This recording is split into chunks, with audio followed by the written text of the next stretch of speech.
gonna jump in this tractor and go get a broken straw bale that we have, and we were gonna start making some compost in our Johnson Sioux compost bins that we made, but this thing won't start, so the tractor mechanic in now instead of making compost.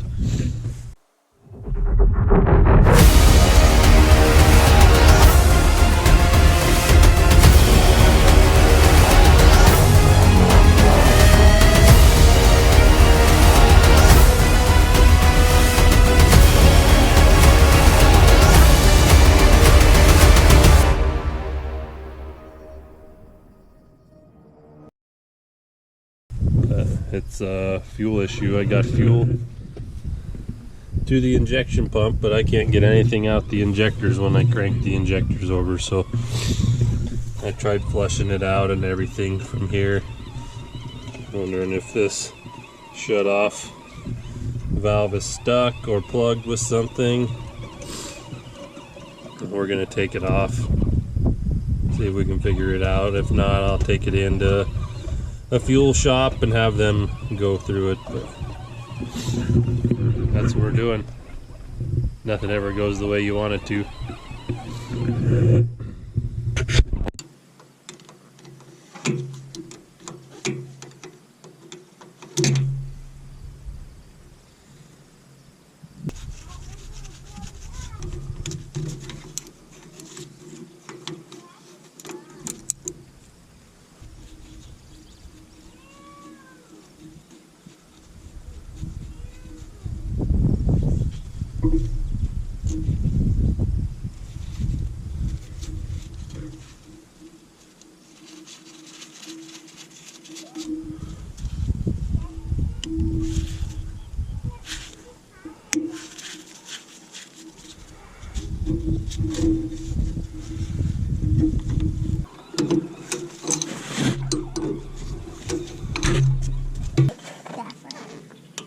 I put both in. I put like these in. Keep holding.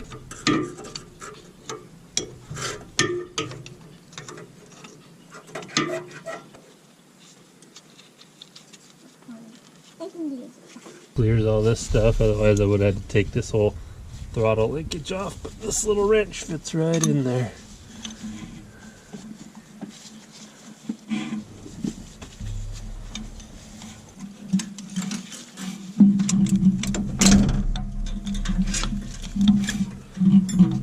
Open this little gasket.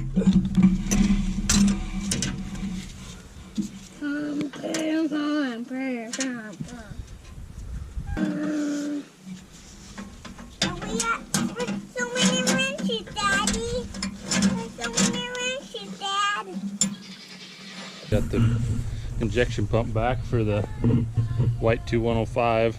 Diagnosis from the diesel shop. They said there was just bad fuel that was sitting in there, varnished up and dried out and plugged up everything in the pump, I guess. So this thing only sat over the winter. They said the diesel fuel we get just doesn't last as long, so I had some fuel treatment in there. I'm gonna have to find something different that works. Either that or gonna have to start it every couple months so that doesn't happen again. Kind of an expensive mistake, I would call it. Almost $900 for them to just clean up this pump. This pump's only 2 years old, so gonna have to do something different so that doesn't happen again. That's a pretty expensive mistake for sure. We're gonna get this pump back on here and get this tractor going. Find a better diesel treatment and probably start it every couple weeks, I guess, so that doesn't happen. We'll change fuel filters too while we're at it. But here's the pump. Got a new gasket. We'll get this thing put together.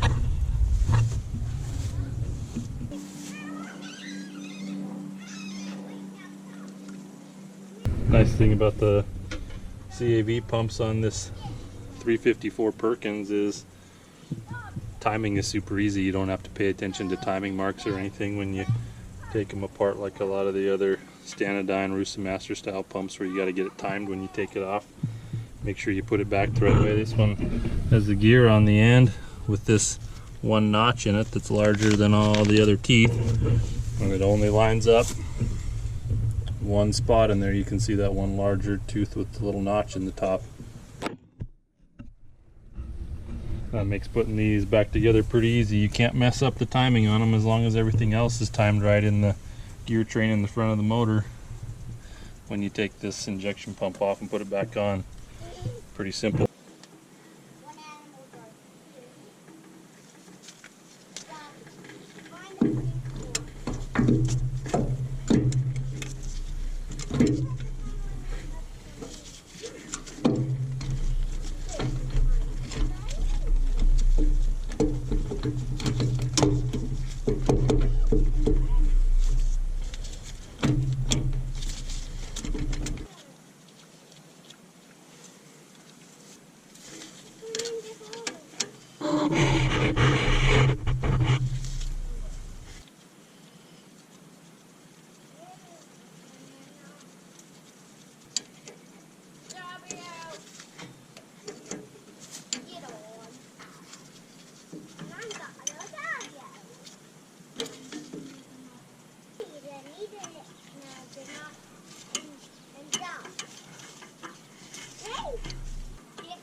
Tightened everything up tight, and then I backed all the bolts off just enough so that I can rotate the pump.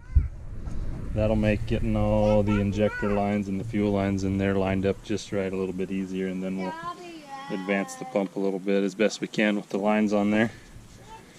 We'll start hooking everything up and go from there.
Put the cable for the pump kill.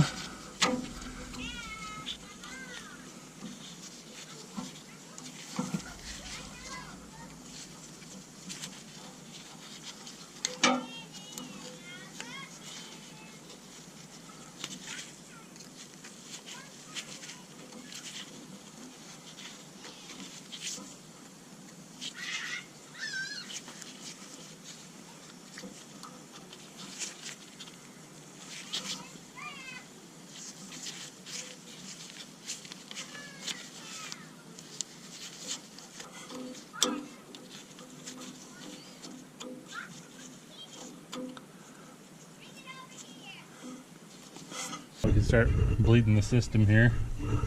We'll open these bleed screws on the top of the filter housing here. Fuel lift pump, the little hand pump on the bottom. We'll have to turn the engine over just a little bit, as the lobe on the cam must have the diaphragm compressed already in that little pump. So the little hand pump won't work, so we got to get it off the lobe on the cam, and then we can pump that, and we'll have some fuel, so we'll crank this over a couple times.